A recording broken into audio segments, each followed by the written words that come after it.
अस्सलाम वालेकुम। मैं हूं बशारत हुसैन काज़मी और आप देख रहे हैं काज़मी 360। क्या आप जानते हैं कि ईरान के साथ एक जंग ने अमेरिका की सबसे बड़ी फौजी ताकत को कैसे तहबाला कर दिया है? ये वो अमेरिका है जिसने कभी पूरी दुनिया में अपनी फौजी ताकत का लोहा मनवाया। आज हम तीन बड़ी खबरों का तज्जिया करेंगे। एक तरफ अमेरिका अपने 45 जदीद तरीन ड्रोन गंवा बैठा है, इसके करोड़ों डॉलर के हथियार खत्म हो चुके हैं, और दूसरी तरफ इसकी बहरिया के 5,000 जवान समंदर में फंस कर अपनी जान की बाजी लगा रहे हैं। तो तीसरी तरफ अमेरिका अब ईरान को मुआशी तौर पर अलग थलग करने की धमकी दे रहा है। लेकिन सवाल यह है कि क्या इसकी अपनी फौज इस जंग को बर्दाश्त कर सकती है जब इसके जवान खुदकुशी तक के दहाने पर पहुंच चुके हैं? तो बढ़ते हैं अपनी पहली खबर की तरफ। आपको पता है कि ईरान के साथ 2026 की इस जंग में अमेरिका को अपने 45 MQ-9 रीपर ड्रोन गंवाने पड़े। जी हाँ, 45 ड्रोन, जो इनके बेड़े का तकरीबन 25% बनता है। ये कोई मामूली नुकसान नहीं। ये 45 ड्रोन सिर्फ चंद माह में तबाह हुए। फरवरी 2026 में जब जंग शुरू हुई तो अमेरिका के पास तकरीबन 185 MQ-9 रीपर थे, मगर ईरान के फ़ज़ाई दफ़ाई निज़ाम ने इन्हें इस तरह निशाना बनाया कि अमरीकी फ़ज़ाइया के पास मई तक सिर्फ 135 ड्रोन रह गए। सोचें, एक ऐसा हथियार जिसे अमेरिका अपनी इंटेलिजेंस, निगरानी और दकीक हमलों के लिए इस्तेमाल करता था, वही अब ईरान के लिए आसान निशाना बन गया। ये रीपर ड्रोन कोई सस्ता खिलौना नहीं। हर ड्रोन की कीमत 30 से 50 मिलियन डॉलर तक है। इस हिसाब से अमेरिका को 1.3 बिलियन डॉलर से ज़्यादा का खसारा हुआ है। और सबसे अहम बात, MQ-9A की प्रोडक्शन लाइन 2025 में बंद हो चुकी है। मतलब ये ड्रोन जितने गिर रहे हैं, उनकी जगह नए ड्रोन बनाना अब मुमकिन नहीं, क्योंकि फैक्ट्रियां बंद हैं। ये ऐसे है जैसे आपके पास गाड़ी है और इसके पुर्जे बनाने वाली कंपनी बंद हो गई हो। अब कोई एक्सीडेंट हो तो गाड़ी हमेशा के लिए ख़त्म। ये ड्रोन ईरान के लिए इतना आसान निशाना क्यों बने? क्योंकि ये कम ऊंचाई और कम रफ्तार से उड़ते हैं, जिसे ईरान के जदीद मिसाइल सिस्टम्स आसानी से ट्रैक करके मार गिरा सकते हैं। ईरान ने न सिर्फ हवा में बल्कि जब ये अड्डों पर खड़े थे तब भी निशाना बनाया। एक रिपोर्ट के मुताबिक जुलाई में ईरान की तरफ से एक फ़ज़ाई हमले में कई रीपर ड्रोन अड्डे पर ही तबाह हो गए। एक अमेरिकी जनरल ने इन ड्रोन को मोस्ट वैल्यूएबल प्लेयर कहा था। लेकिन ये सब कीमती खिलाड़ी तो मैदान में ही ढेर हो गए। अब अमेरिका के पास दो रास्ते हैं, या तो वो अपने पुराने और ख़राब ड्रोन्स को दोबारा इस्तेमाल के काबिल बनाए, या फिर एक नया सस्ता और बेशुमार तादाद में बनने वाला ड्रोन बनाकर जंग में उतारे, जिसे वो इट्रैक्टेबल मास कहते हैं। मेरे ख्याल में ये जंग का एक बहुत बड़ा सबक है कि जब तक आपका हथियार जदीद और तेज़ ना हो, वो दुश्मन के लिए सिर्फ एक महंगा शिकार है। ये नुकसान अमेरिका की आलमी निगरानी और मुस्तकबिल की लड़ाइयों की तैयारी के लिए एक बहुत बड़ा धचका है। यहाँ शामिल करते हैं आज की दूसरी बड़ी खबर। अब अमेरिका ने ईरान को मुआशी तौर पर ऐसे अलग थलग करने की धमकी दी है जैसे दुनिया ने पहले कभी नहीं देखा हो। ये सिर्फ एक जंग नहीं, ये एक मुआशी महाज है, जहां हर गुजरता दिन अमेरिका और ईरान के दरमियान ताकत की कशमकश का नया बाब लिख रहा है। अमेरिकी वज़ीर ख़जाना स्कॉट बेसेंट ने वाज़ह किया कि वो ईरान पर ऐसी मुआशी पाबंदियां लगाएंगे जिसकी मिसाल नहीं मिलती। ये पाबंदियां सिर्फ कागजी नहीं हैं, बल्कि आपनाए हुर्मुज़ की नाकाबंदी के साथ मिलकर ईरान की बंदरगाहों को मुकम्मल तौर पर बंद कर देंगी। ये मुआशी जंग अमेरिका के लिए भी आसान नहीं है, क्योंकि आप जानते हैं कि इस जंग की वजह अमेरिका में पेट्रोल की कीमत $4 फी गैलन तक पहुंच गई है। ये वो सियासी हद है जिस पर ट्रंप इंतज़ामिया की मकबूलियत खतरे में पड़ जाती है। एक सर्वे के मुताबिक 69% अमरीकियों को खदशा है कि ये जंग इनकी जेब पर बोझ डालेगी। अमरीकी नायब सदर JD वांस भी खुद कह चुके हैं कि इनकी अव्वलीन तरजीह अमरीकी अवाम के लिए तेल और गैस की कीमतें कम रखना है, जौहरी प्रोग्राम को रोकना दूसरी तरजीह है। अब यहाँ आता है असली सवाल, ईरान ने इस नाकाबंदी को ख़त्म करने के लिए क्या शराइत रखी हैं? ईरान का कहना है कि जब तक जंग बंदी नहीं होती, पाबंदियाँ नहीं हटती और इनके मुंजमद असासे वापस नहीं किए जाते, तो आबनाए हुर्मुज़ उस वक्त तक बंद रहेगी। ईरान ने यहाँ तक कहा कि अमरीकी दावे कि ये रास्ता खुला है महज झूठ है। देखें, इस जंग का असर सिर्फ ईरान और अमरीका तक महदूद नहीं है, متحدہ عرب امارات کی 2 کمپنیوں کے جہازوں پر حملے ہوئے جسے ایران کی طرف سے قذاقی قرار دیا گیا۔ عالمی تیل کی سپلائی میں 4.3 ملین بیرل یومیہ کی کمی متوقع ہے۔ ماہرین معاشیات کو خدشہ ہے کہ یہ جنگ پوری دنیا کو کساد بازاری میں دھکیل سکتی ہے۔ امریکہ کی اپنی فوجی طاقت بھی اس جنگ میں ختم ہوتی نظر آ رہی ہے۔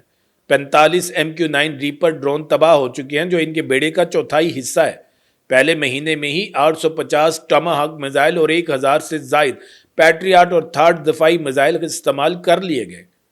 ان گولہ بارود کو دوبارہ تیار کرنے میں سالوں لگ سکتے ہیں۔ تو دوستو، یہ جنگ ایک پیچیدہ معاشی اور فوجی چیلنج بن چکی ہے۔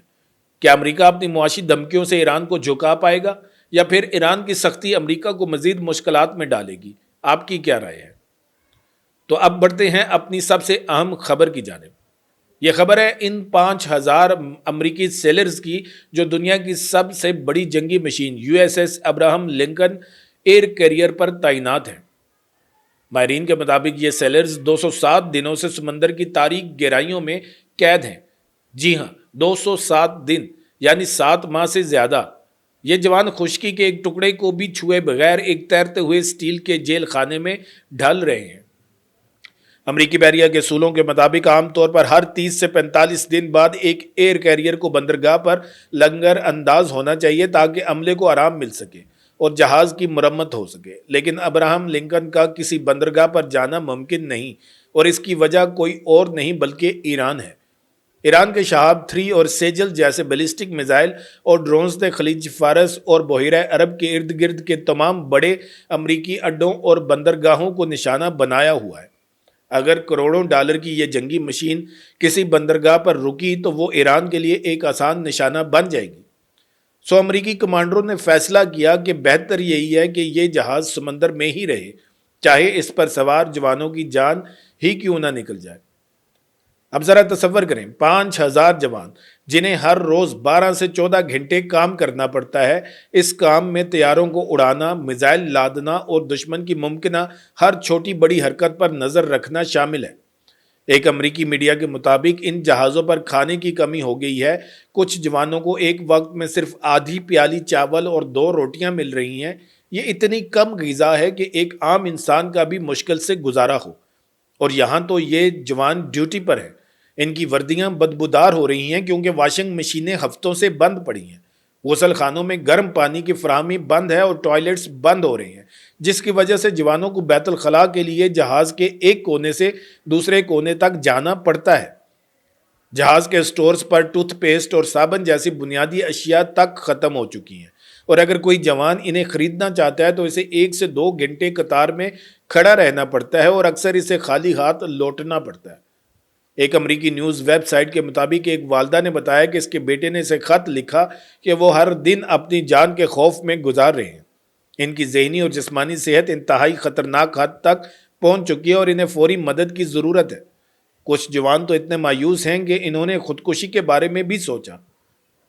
اب یہاں سوال یہ ہے کہ امریکی بحریہ کے پاس 11 سے زیادہ ایئر کیریئرز ہیں، تو وہ اس ایک کو کیوں نہیں بدل دیتے؟ تو دوستو، مسئلہ یہ ہے کہ یہ 11 جہاز محض کاغذوں پر ہیں۔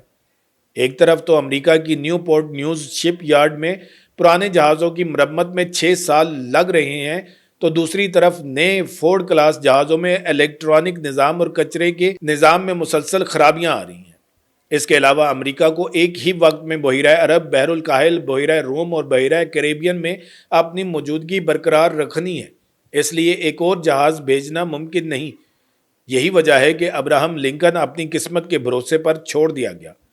اور صرف ابراہم لنکن ہی مصیبت میں نہیں ہے۔ اس سے پہلے USS جیرالڈ آر فورڈ نامی امریکہ کا سب سے مہنگا اور جدید ایئر کیریئر، جس کی قیمت $13 بلین ہے، جب ایران کے ساتھ جنگ میں مصروف تھا تو اس کے لانڈری روم میں آگ لگ گئی۔ امریکہ نے تو کہا کہ یہ ایک معمولی واقعہ ہے، لیکن امریکی میڈیا کے مطابق یہ آگ 30 گھنٹے تک جلتی رہی اور اس میں 600 سے زائد جوانوں کے بستر جل کر خاک ہو گئے۔ جوانوں کو فرش اور میزوں پر سونا پڑا۔ اس آگ نے جہاز کے آگ بجھانے کے نظام کو بھی ناکارہ بنا دیا اور عملے نے اپنی جان کی بازی لگا کر اس آگ کو بجھایا۔ اس کے علاوہ اس جہاز کے 650 ٹوائلٹس میں سے زیادہ تر بند تھے اور سیوریج کا نظام مکمل طور پر تباہ حال تھا۔ जिसकी वजह से जहाज़ पर बदबू और बीमारियां फैल रही थी। यहाँ एक और अहम पहलू यह है कि अमरीकी वज़ीर दफ़ा पीट हेग्सेथ ने इन तमाम रिपोर्ट्स को गलत बयानी करार दिया है और कहा है कि जहाज़ मुकम्मल तौर पर फिट है। लेकिन जब इस जहाज़ के जवान खुद खत लिख कर अपने घर वालों को बता रहे हैं कि वो थक चुके हैं और इन्हें छुट्टी की ज़रूरत है, तो ये एतराफ़ झूठा महसूस होता है। दोस्तों, इस सूरत हाल से दो सबक मिलते हैं। एक तो ये कि टेक्नोलॉजी और हथियारों की ज़्यादती के बावजूद अगर इंसानों का ख्याल न रखा जाए तो कोई भी फौज कामयाब नहीं हो सकती। अब आपकी बारी है। क्या आपको लगता है कि अमेरिका इस मुश्किल से निकल पाएगा, या फिर ये इसकी आलमी बालादस्ती का आखिरी बाब है? क्या आपको लगता है कि ईरान ने अमेरिका को इस जंग में बड़ा सबक सिखाया, या फिर ये नुकसान अमेरिका की ताकत के लिए कोई बड़ा धचका नहीं? क्या आपको लगता है कि ये जंग एक तवील मुआशी जंग की शक्ल इख्तियार कर लेगी, और क्या अमेरिका इस खला को पुर कर पाएगा? अपनी राय हमें कमेंट्स में ज़रूर बताएं। अपने दोस्तों के साथ इस वीडियो को शेयर और चैनल को सब्सक्राइब करके बेल का आइकन दबाना ना भूलिएगा। वीडियो को आखिर तक देखने का बहुत शुक्रिया। फिर मिलेंगे एक नई वीडियो के साथ। अल्लाह ताला आप सबका हामी और नासिर हो। पाकिस्तान जिंदाबाद।